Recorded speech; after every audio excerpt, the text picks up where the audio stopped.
Recognising and celebrating the best of Irish business for 17 years, EY Entrepreneur of the Year, home of the entrepreneurs.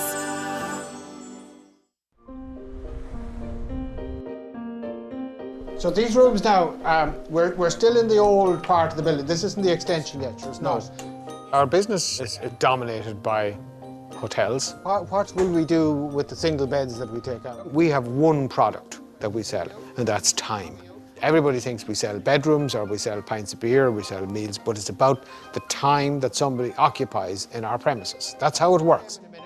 Once we have you as a guest in our hotels, we try and maximise the revenue from you in every way possible.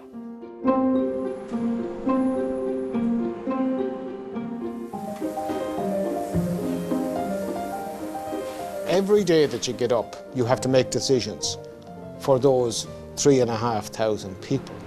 You're making decisions around how is this going to affect everybody who is part of what I do. If you take it that we have 40 hotels and it moves up and down because some get sold and some move out. There's 21 hotels that we manage on behalf of receivers and banks. He's looking at very much as a customer as the way we do. Yeah. And if you look at that model, it's unsustainable because what will happen is over a period of time, those hotels will get sold and we may or may not be involved in them after that point. So a big slice of my business will disappear. What I'd like then to do from you guys as well is look at the mix. So we looked at various ways of raising money to buy hotels because we knew hotels would be coming on the market. And we got a great response from investors. So essentially we have a pot today of about $500 million that we will buy hotel assets as they come up for sale. The easy part was raising the money. The difficult part will be spending it wisely and making it work well. Hey, Christine, let's have a look at this now and see what we can see. The types of chips that we're making now are the most complex devices that have ever been made by humanity. Yeah, it's oscillating slowly. You do encounter a lot of people who say, what are you doing it for? You know, for me, it is that interest of actually trying to build something that will have an impact.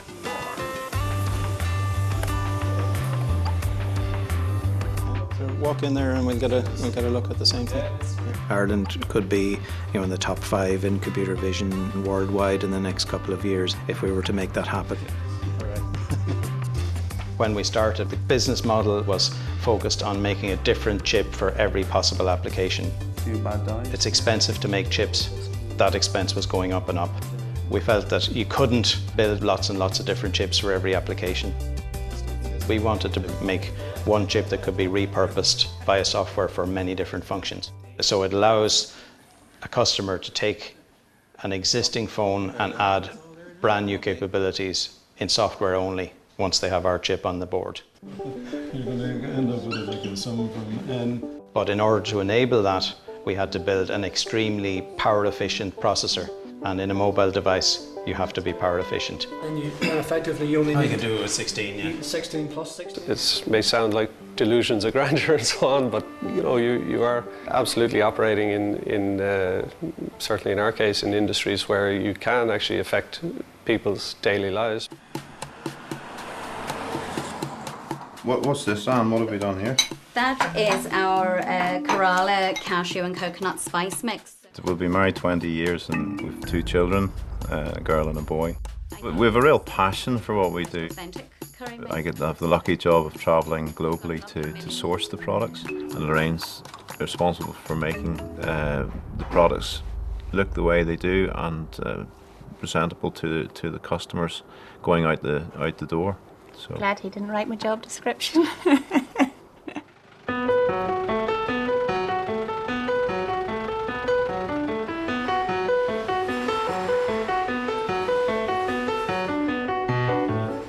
Forest Feast brand, we developed it as a concept that was for the healthy alternative in snacking rather than traditional home baking. We were pioneering new concepts and new areas within the trade to sell our products and to sell them in a different format.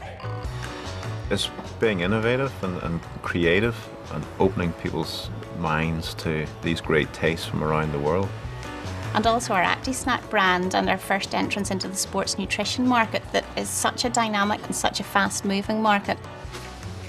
Whenever it comes to sourcing, we source sustainably. We've built a global brand now which is into 33 countries and growing, so we're very proud of that. I guess as you become more successful, you also take more risks. I was going to say we're risk averse, that we've grown our business organically. I would have to disagree. We look at things from different perspectives. When you're sitting with a 2-year-old child and you've got a second mortgage on your home, I think that's as far from being risk averse.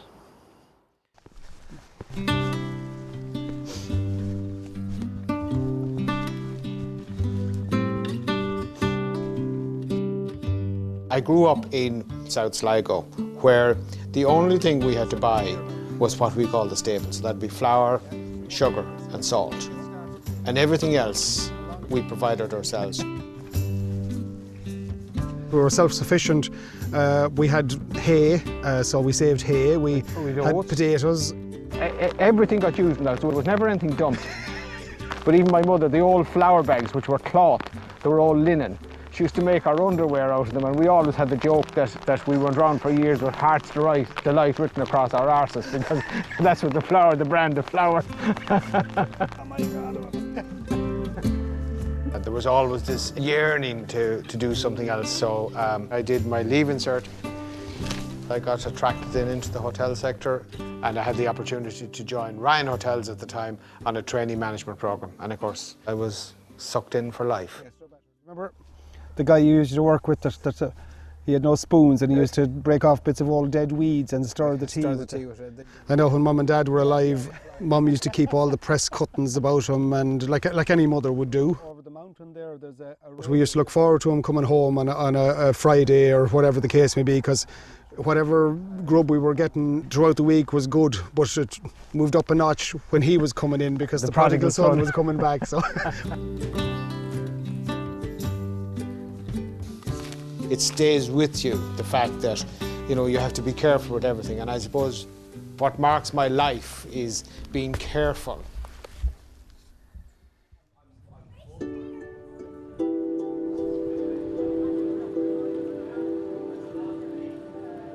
I grew up in County Monaghan, went to local secondary school, St. McCartan's. I wasn't the best student. I was always capable, but never really pushed myself. And my dad, he said, if you do well in your junior cert, I'd get you a subscription to the Scientific American.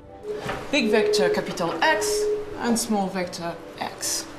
The link between the two mathematically can be expressed using matrices. The result was I took up physics for Leaving Cert, and I've always had clarity about what I wanted to do ever since. So the robotics platform that we developed, all of those things that are now currently built into the Movidius chip. Movidius chips are much more powerful in terms of processing power and heat. I mean, computer vision, in terms of robotics, you're looking at robots, robot cars, robot vehicles, robot aircraft. The Movidius chip is allowing robots to see.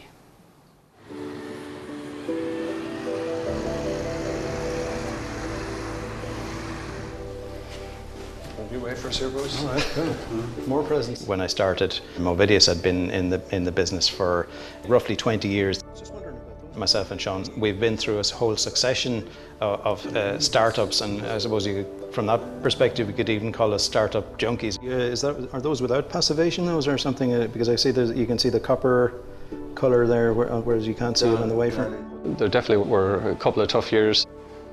In 2011, we got the product to the market. We couldn't characterise it as a home run by any stretch of the imagination, so we were left with a situation where we were still burning money. It's all the typical stories you hear about, you know, we were this close with the sheriffs at the door ready to take the furniture. I mean, we definitely passed through moments like that, for sure.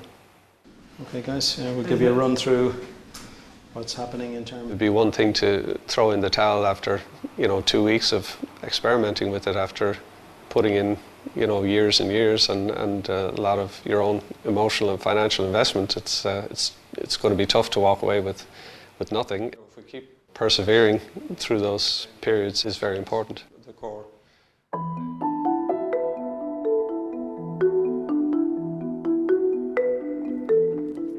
I wanted to start my own business, and I took the plunge and went straight into running this contract packing operation. What age do you think we were? 23. It's so long ago I can barely even remember where it was.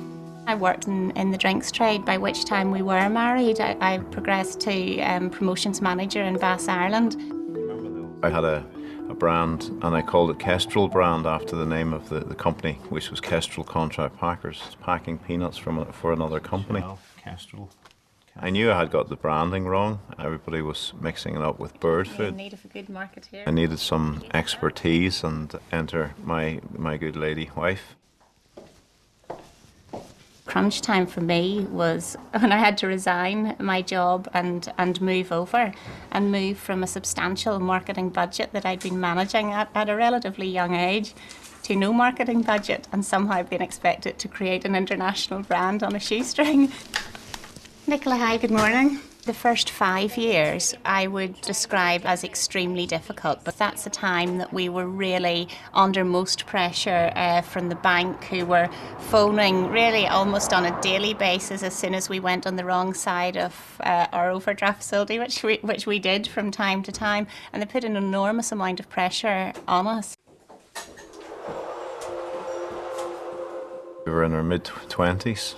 Our daughter arrived, Esme.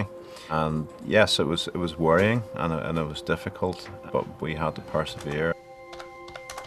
First of all, I think if we can just tie up the issues that we've had with the new clip strip. Once a baby comes on the scene, then your maternal instinct kicks in, and you sort of think, you know, this isn't sensible to be playing at running this business when you've got to be putting food on the table and a roof over your heads at the end of the day. So we always sort of had an agreement that if things were really difficult, that it would be me that would go back into the workplace, because we always joke that Michael's completely unemployable anyway. So, and you know, I did consider that. Yeah, we certainly came close to going in a very different direction at that stage. Yeah. Because we had a vision, we probably always knew deep down that we could make it work. I think you had to dig deep. You just have to keep going. Gives you the hunger, you know, you need to have a roof over your head and food on the table, and for us who literally started this business from scratch, that is what created the hunger and the motivation in the early days.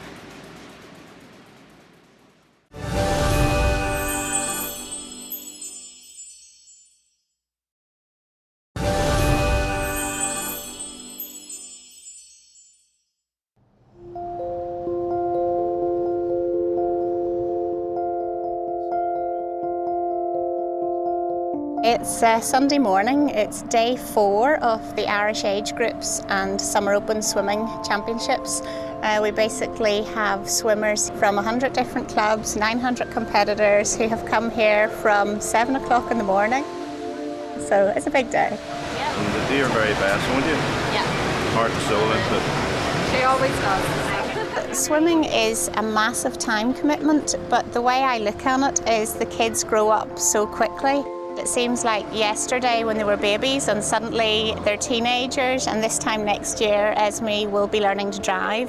So I realise how quickly a parent becomes redundant. Business is really important, but so is family life as well. So, you know, that's the enjoyable part. It's the good times.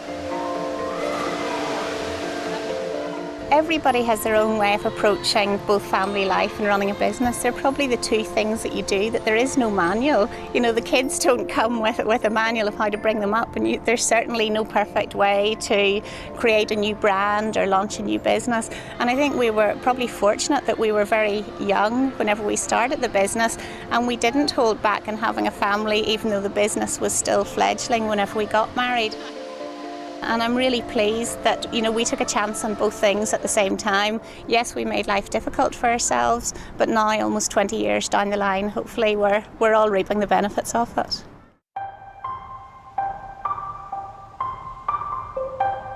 I find it hugely exciting to attack a problem that people don't think is solvable.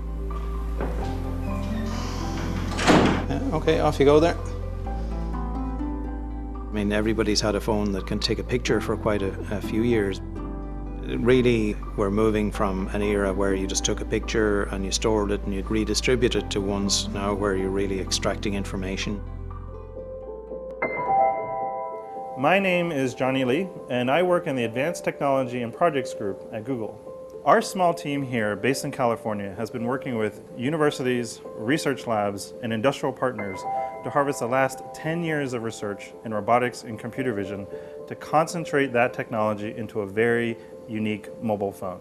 Our chip is enabling Project Tango in that we're offloading all of the very computational work that needs to be done on processing pixels, figuring out how those pixels relate to each other, being able to extract features on a person's body that you can attach depth to and build a model of.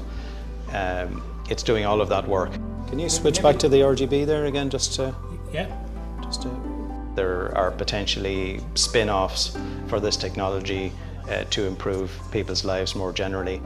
For somebody who's visually impaired, they could effectively use the phone like sonar and be able to tell, how far things are away.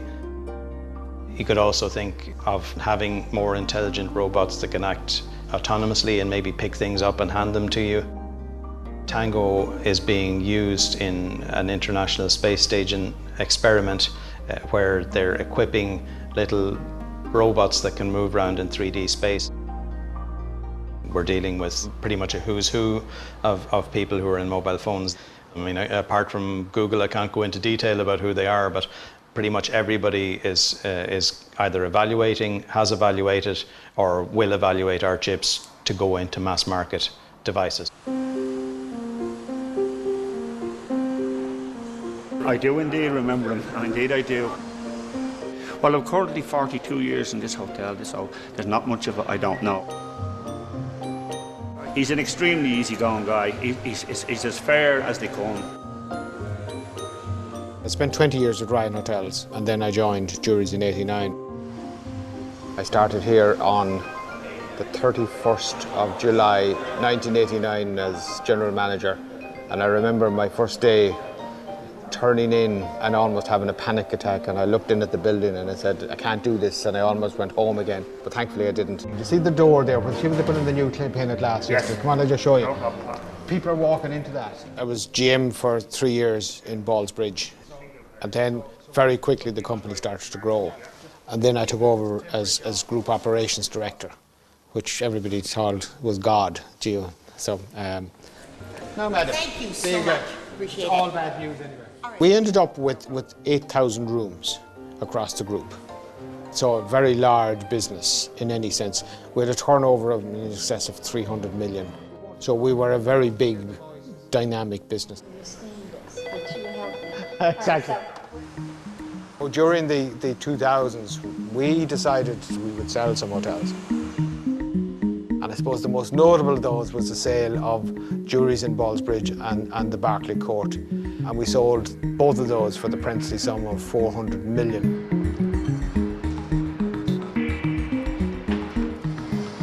I often say to people, we should have recognised at that point that what we were doing was unsustainable as a country. We were doing extraordinarily well for our shareholders, and we did extraordinarily well for our shareholders, but in reality, what was there, the writing should have been on the wall. Everybody thought that the reason we sold here is that this business was unprofitable, and that wasn't the case at all. It just wasn't profitable enough to justify sitting on land costing 60 million an acre. And of course the world has changed now, and it's not worth 60 million an acre anymore. We've gone through an extraordinarily difficult period of time in the last 5 to 7 years. However, we've seen the first signs of real economic recovery, and from our perspective we see that the future is extraordinarily bright. And now, wonderfully, we have the beginning of a new era, starting on the exact same places where it almost finished in previous life. walk behind me what we call now Google Land, where Google has its new headquarters. Then you move down towards the river where you have Facebook. So phenomenal development. If you look at this complete circle around this building here, mark my words, over the next 2 or 3 years, you'll see a lot more development, and that will mark the beginning of the new era in a much more controlled environment than we had in previously.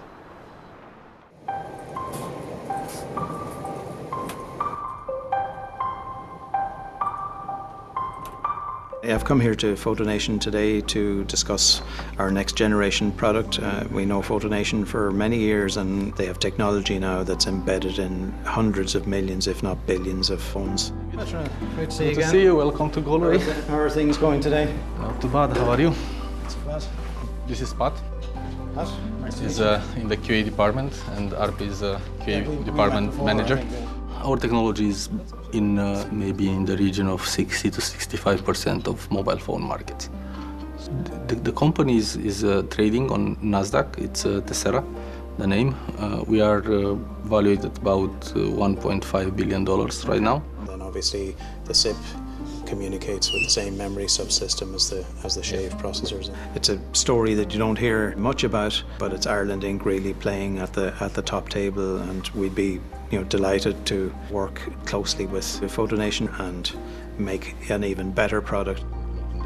So the kind of things that we're looking at now. I do like the company because they're not afraid to dream.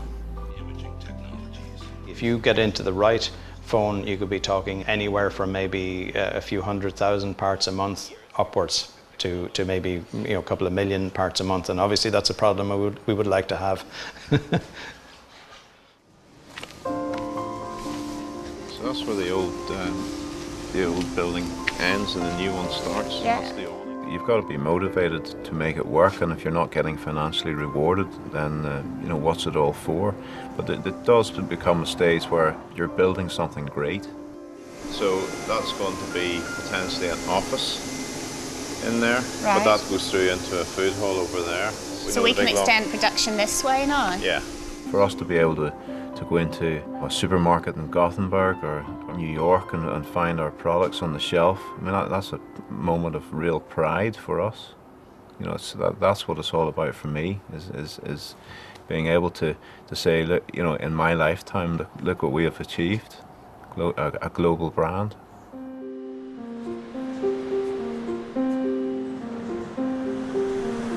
I suppose people like myself, I always say that we are kind of slightly diseased in the sense that we can't do anything else in life. Often people would say, are you driven by money? If you ask most people, it's not at all about money. It's about kind of building something and leaving something and creating something and, being able to look back and say, I did that. The big difficulty is for somebody like myself to actually retire. I remember hearing Tony Ryan, God be good to him, saying, he'd rather wear out than rust out. And in fact, I think it's a great way to describe people like us that, that's what will happen is that we'll wear out because we won't stop.